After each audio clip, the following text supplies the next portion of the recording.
Everyone, welcome to my channel simple girl স্নিগ্ধায় তোমাদের সকলকে স্বাগত।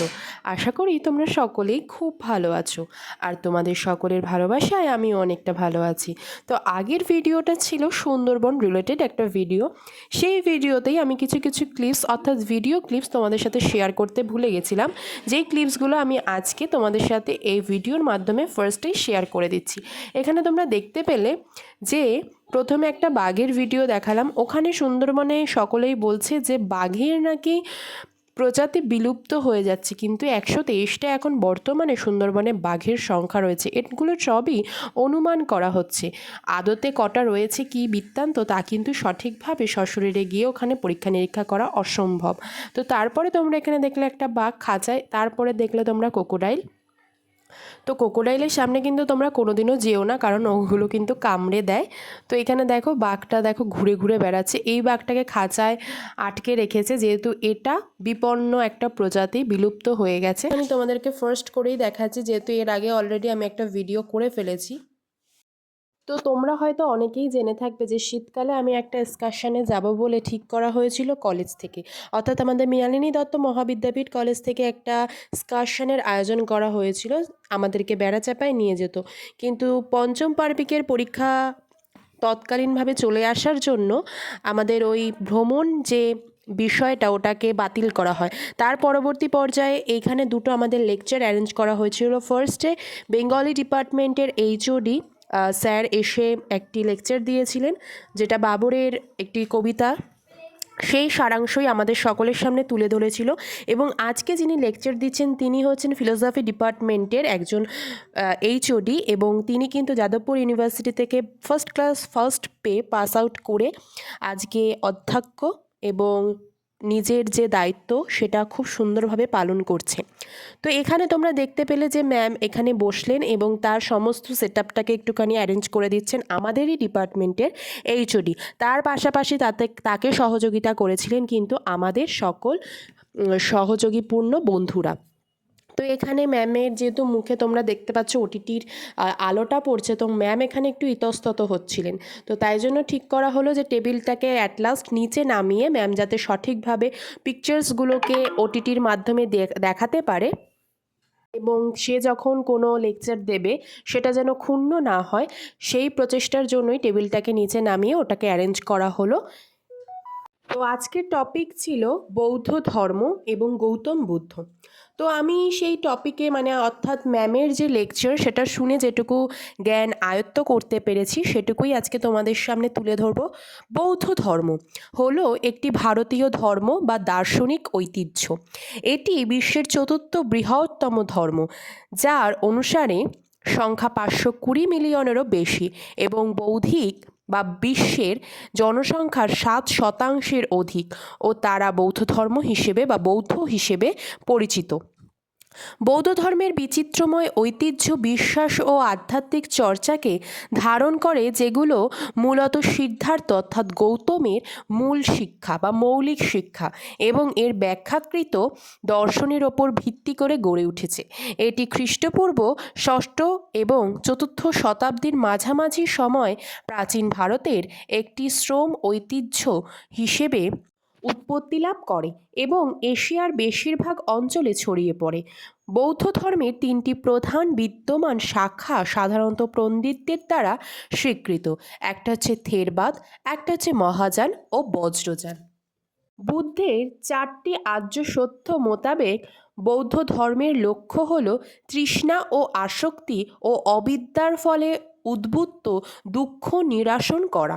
অধিকাংশ বৌদ্ধ ঐতিহ্য নির্বাণ লাভের মাধ্যমে ও বৌদ্ধ সত্যকে অনুসরণপূর্বক সংসার তথা মৃত্যু ও পুনর্জন্ম চক্রের অবসান ঘটিয়ে স্বতন্ত্র তত্ত্বকে আক্রমণ করার ওপর জোর দিয়ে থাকে।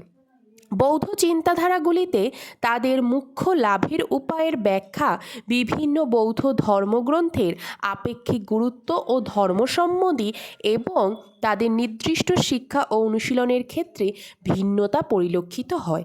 ব্যাপকভাবে উদযাপিত অনুশীলনগুলির মধ্যে রয়েছে বুদ্ধ ধর্ম ও সঙ্গের শরণ নেওয়া, নৈতিকতা, ভিক্ষুত্ব, ধ্যান ও পারমিতার চর্চা। থেরবাদ বৌদ্ধ ধর্ম শ্রীলঙ্কা ও দক্ষিণ পূর্ব এশিয়া, কম্বোডিয়া, লাওস, মায়ানমার ও থাইল্যান্ডের ব্যাপকভাবে অনুসৃত হয়। মহাযান বৌদ্ধ ধর্ম পুণ্যভূমি জেন নির্বিচেনে এবং সিঙ্গন ও তিরান্তাই ঐতিহ্য যার অন্তর্ভুক্ত মূলত পূর্ব এশিয়া জুড়ে পাওয়া যায়। বজ্রযান ঐতিহ্য যার অন্তর্ভুক্তি মূলত পূর্ব এশিয়া জুড়ে পাওয়া যায়। বজ্রযান বৌদ্ধ ধর্ম যা ভারতীয় মহাসিদ্ধিদের তন্ত্র সাধনা ও শিক্ষাধারা উদ্বৃত্ত একটি পৃথক শাখা অথবা মহাযান বৌদ্ধ ধর্মের একটি ধারা হিসেবে বিবেচিত হয়। তিব্বতী বৌদ্ধ ধর্ম যা অষ্টম শতাব্দীর ভারতের বজ্রযান শিক্ষাবলীকে ধারণ করে হিমালয় অঞ্চল, মঙ্গোলিয়া ও কালমিকিয়াতে চর্চিত হয়েছিল। আক্ষরিক অর্থে বুদ্ধ বলতে একটি জ্ঞান প্রাপ্তি এবং উদ্বোধিত জ্ঞানী জাগরিত মানুষকে বোঝায়। উপাসনার মাধ্যমে উদ্ভাসিত আধ্যাত্মিক উপলব্ধি এবং পরম জ্ঞানকে বোধি বলা যায়। সেই অর্থে যে কোনো মানুষই বোধিপ্রাপ্ত বা উদ্বোধিত এবং জাগরিত হতে পারে। সিদ্ধার্থ অর্থাৎ গৌতম বুদ্ধ এই কালে এমনই একজন বুদ্ধ ছিলেন। বৌদ্ধত্ব লাভের পরবর্তী জীবনসমূহকে বলা হয় বোধিসত্ত্বা বা বোধিসত্ত্ব জন্মের সর্বশেষ জন্ম ছিল বৌদ্ধত্ব লাভের জন্ম। ত্রিপিটকে বোধিসত্ত্ব হিসেবে 547 বার বিভিন্ন কুলে জন্ম নেওয়ার ইতিহাস উল্লেখ রয়েছে। যদিও আজ সুমের তাপস হতে শুরু করে সিদ্ধার্থ পর্যন্ত অসংখ্যবার তিনি বোধিসত্ত্ব হিসেবে জন্ম নিয়েছিলেন। তিনি তার আগের জন্মগুলিতে প্রচুর পুণ্যর কাজ এবং পারমী সঞ্চয় করেছিলেন। বিধার সর্বশেষ সিদ্ধার্থ জন্মে বুদ্ধ হওয়ার জন্য জন্মগ্রহণ করেন। বৌদ্ধত্ব লাভের ফলে তিনি এই দুঃখময় সংসার এবং জন্ম নেবেন না, এটাই ছিল তার শেষ জন্ম। পরবর্তী মধ্যে বুদ্ধ জন্ম না নেওয়ার পর্যন্ত পৃথিবীতে তার শাসন চলবে। উত্তর পূর্ব ভারতের কপিলাবস্তু নগরীর ক্ষত্রিয় রাজা সুদ্ধোধন এর পুত্র ছিলেন সিদ্ধার্থ অর্থাৎ গৌতম বুদ্ধ। খ্রিস্টপূর্ব 563 অব্দে একটি শুভ বৈশাখী পূর্ণিমাতে তিনি উলমনিত কানেন অর্থাৎ বর্তমানে যেটি নেপাল সেখানে জন্মগ্রহণ করেছিলেন। সিদ্ধার্থ তার জন্মের 7 দিন পর মহামায়া মারা যান অর্থাৎ তার মা। তার জন্মের অব্যবহিত কাল পর আশিত নামক একটি সন্ন্যাসী কপিলাবস্তু নগরীতে আসেন। তিনি সিদ্ধার্থকে দেখে ভবিষ্যৎবাণী করেন যে সিদ্ধার্থ ভবিষ্যতে তার সংসার ত্যাগ করবেন এবং রাজা হবেন, নয়তো সে একটি মহান মানব হবেন। মানে তোমরা এখানে বুঝতে পারছো কিনা জানি না, একজনই আসেন এবং ভবিষ্যৎবাণী করেন যে সিদ্ধার্থ হয় রাজা হবেন, যাকে বলে চক্রবর্তী রাজা, এবং না হলে তিনি মহামানবের খ্যাতি অর্জন করবে। মা মারা যাওয়ার পর সৎমা মহাপ্রজাপতি গৌতমী তাকে লালন পালন করেন এবং তার অপর নাম ছিল গৌতম। ছোটবেলা থেকেই সিদ্ধার্থ সব সময় পারদর্শী ছিলেন, সব বিষয়ে সে সঠিকভাবে সম্পাদন করতে পারতেন। কিন্তু সিদ্ধার্থ সংসারের প্রতি উদাসীন ছিলেন বলে তাকে সংসারী করানোর লক্ষ্যে 16 বছর বয়সে রাজা শুদ্ধোষণ যশোধরা মনান্তরে যশোধা বা গোপা দেবী নামক এক সুন্দরী রাজকন্যার সাথে তার বিয়ে দিয়ে দেন। রাহুল নামে তাদের একটি ছেলের সন্তান হয়।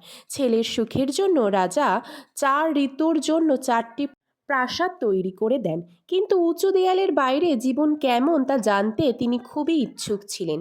একদিন রথে চড়ে নগরী ঘোরার অনুমতি নেন পিতার থেকে। নগরীর সকল অংশে আনন্দ করার নির্দেশ দেন তিনি, কিন্তু সিদ্ধার্থের মন ভরল না। প্রথম দিন নগরী ঘুরতে গিয়ে একজন বৃদ্ধ ব্যক্তি, দ্বিতীয় দিন একজন অসুস্থ ব্যক্তি, তৃতীয় দিন একজন মৃত ব্যক্তি এবং চতুর্থ দিন একজন সন্ন্যাসীকে তিনি সারথি ছন্দককে প্রশ্ন করে জানতে পারেন দুঃখ জগৎ দুঃখময়। তিনি সারথীকে প্রশ্ন করলেন এবং জানতে পারলেন যে এই জগতে যাই আছে সব কিছুতেই দুঃখ রয়েছে। তিনি বুঝতে পারলেন সংসারের মায়া, রাজ্য, ধনসম্পদ কিছুই কিন্তু স্থায়ী নয়। তাই দুঃখর কারণ খুঁজতে গিয়ে 29 বছর বয়সে গৃহত্যাগ করেন। দীর্ঘ 6 বছর কঠোর সাধনার পর তিনি বুদ্ধ গয়া নামক স্থানে একটি বোধিবৃক্ষের নিচে বোধি জ্ঞান লাভ করেন। সবার আগে বৌদ্ধ তার ধর্ম প্রচার করে পঞ্চবর্গীয় শিষ্যের কাছে তারা ছিলেন কৌণ্ডিন্য, বপ্প, ভৌদির মহানাম আর অশ্বজিৎ। এরপর দীর্ঘ ৪৫ বছর বুদ্ধ ভারতের বিভিন্ন স্থানে তার বৌদ্ধ ধর্মের বাণী প্রচার করেন এবং তার প্রচারিত বাণী ভারত ছাড়াও অন্যান্য দেশে দিকে দিকে ছড়িয়ে পড়ে। অবশেষে খ্রিস্টপূর্ব ৪৮৩ অব্দে তিনি কুশীনগর নামক স্থানে ৮০ বছর বয়সে মৃত্যুবরণ করেন। গৌতম বুদ্ধের প্রচারিত বাণীর মূল অর্থই হল অহিংসা। বুদ্ধের দর্শনের প্রধান অংশ হচ্ছে দুঃখ, কারণ তা নিঃসরণের উপায়। বাসনা হলো সর্বদুঃখের মূল। বৌদ্ধ ধর্মের মতে সর্বপ্রকার বন্ধন থেকে মুক্তিই হচ্ছে প্রধান লক্ষ্য। এটাকে নির্বাণ বলা হয়। নির্বাণ শব্দের আক্ষরিক অর্থ হলো নিভে যাওয়া, বিলুপ্ত, বিনয় অথবা অবসান। কিন্তু বৌদ্ধ মতে নির্বাণ হলো সকল প্রকার দুঃখ থেকে মুক্তি লাভ। এই সম্বন্ধে বৌদ্ধের 4টি উপদেশ ও 4টে আর্য সত্য নামে পরিচিত।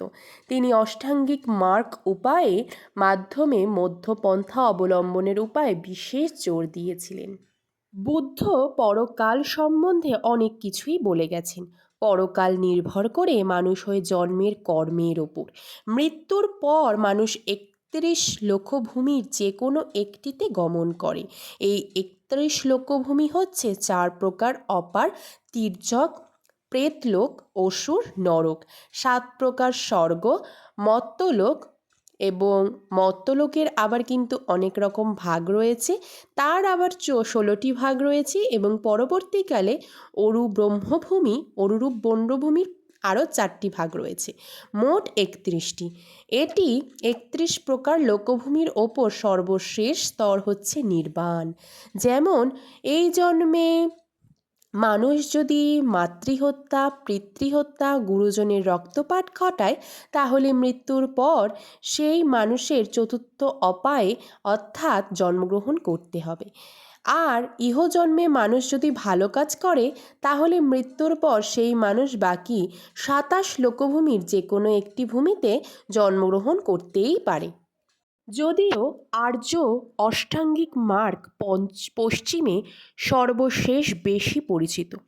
বিভিন্ন বৌদ্ধ ঐতিহ্য, বিভিন্ন ধরনের পথ এবং প্রগতির মডেল ব্যবহার করা হয়েছে এবং বর্ণনা করা হয়েছে।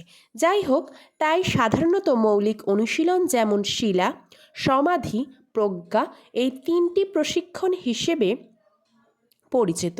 একটি গুরুত্বপূর্ণ অতিরিক্ত অনুশীলন হল প্রতিটি জীব ও বিশ্বের প্রতিটি সদর এবং সহানুভূতিশীল মনোভাব। কিছু বৌদ্ধ ঐতিহ্য ও গুরুত্বপূর্ণ তিব্বতী ঐতিহ্যে দেবতা ও মণ্ডলগুলির দৃশ্যায়ন গুরুত্বপূর্ণ। বিভিন্ন বৌদ্ধ ঐতিহ্যের পাঠ্য অধ্যয়নে মূলকে বিভিন্নভাবে বিবেচনা করা হয়। এটি থেরবাদের কেন্দ্রীয় ও তিব্বতী বৌদ্ধ ধর্মের জন্য অত্যন্ত গুরুত্বপূর্ণ, যখন যেন ঐতিহ্য একটি অস্পষ্ট অবস্থান নেয়। বৌদ্ধ চর্চার একটি গুরুত্বপূর্ণ নির্দেশিকা হল মধ্যপন্থা। এটি ছিল বুদ্ধের প্রথম ধর্ম প্রদেশের একটি অংশ, যেখানে তিনি আর্য অষ্টাঙ্গিক মার্গ উপস্থাপন করেছিলেন, যা ছিল তপস্বীবাদের চরমতা ও হেডানিস্টের ইন্দ্রিয় আনন্দের মধ্যে একটি মধ্যম পথ। গৌতম বুদ্ধের হার্ভে বলেছিলেন, পুনর্জন্ম ব্যাখ্যা করার জন্য নির্ভরশীল উদ্বৃত্ত মতবাদটিকে মধ্যম উপায় হিসেবে দেখা হয়। এই মতবাদের মধ্যে যে কোনো একটি সত্তা, একটি স্থায়ী আত্মা পুনর্জন্মের সাথে জড়িত এবং মৃত্যু চূড়ান্ত এবং এর পুনর্জন্ম নেই। পরবর্তীকালে মুক্তির পথে একটি সাধারণ উপস্থাপনা শৈলী প্রাথমিক বৌদ্ধ পাঠ্যমতে স্নাতক আলোচনা, যেখানে বৌদ্ধ ধাপে ধাপে প্রশিক্ষণ দেয়। প্রারম্ভিক গ্রন্থে ক্রমিক পথের অসংখ্য ভিন্নক্রম পাওয়া যায়।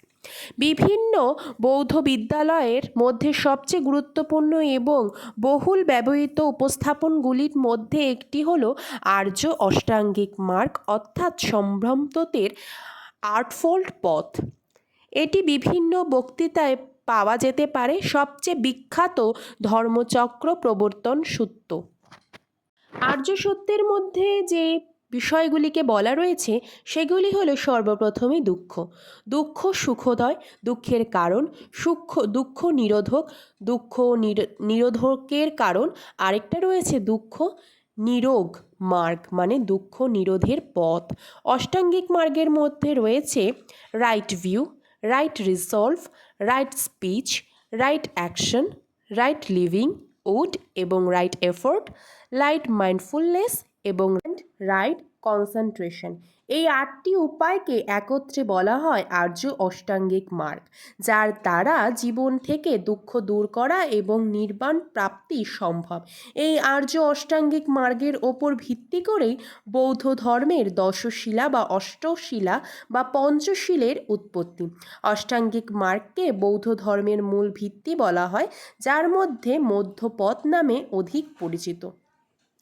তো আজকে তোমাদের সঙ্গে বৌদ্ধ ধর্ম সম্পর্কে একটা বেসিক ধারণা দিলাম। আশা করি তোমাদের আজকের ভিডিওটা ভালো লেগেছে। এই ভিডিওটা যদি তোমরা একটু ভালো করে মনোযোগ সহকারে শোনো, তাহলে তোমরা অষ্টাঙ্গিক মার্গ, আর্য সত্য, গৌতম, এই সমস্ত বিষয়গুলো যেগুলো ইতিহাসের একটি বিশেষ পার্ট, সেগুলো কিন্তু ক্লিয়ার হয়ে যাবে। তাই তোমাদের সকলের কাছেই রিকোয়েস্ট করব ভিডিওটাকে অত্যন্ত মনোযোগ সহকারে শোনার জন্য। যেহেতু দুটো ভিডিও এখানে কোলাপ করে দিয়েছি, তাই হয়তো অনেকে বুঝতে পারবে না, কিন্তু আমি জানি তোমরা সকলেই পুরো ভিডিওটা দেখেছো এবং তোমাদেরকে অনেক ভালোবাসা যারা সম্পূর্ণ ভিডিওটা দেখেছো। আশা করি তোমাদের সমস্ত প্রশ্নের উত্তর দিতে পেরেছি। তারপরেও হয়তো অনেকের কাছে অনেক প্রশ্ন থাকতে পারে, তাহলে সেগুলো তোমরা আমাকে অবশ্যই কমেন্ট করে দিও। আমি যেটুকু জানি সেটুকু দিয়েই তোমাদের সমস্ত কোয়ারিজ কিন্তু মিটিয়ে দেওয়ার চেষ্টা করব। আর যদি তোমাদের ভিডিওটা ভালো লাগে তাহলে অবশ্যই আমার চ্যানেলটাকে সাবস্ক্রাইব করে পাশে থেকো। আমার চ্যানেলের নাম হলো simple girl Snigdha, so don't forget to subscribe my YouTube channel. And যদি তোমাদের ভালো লাগে লাইক কমেন্ট শেয়ারও করে দিও। ভালো থেকো, সুস্থ থেকো।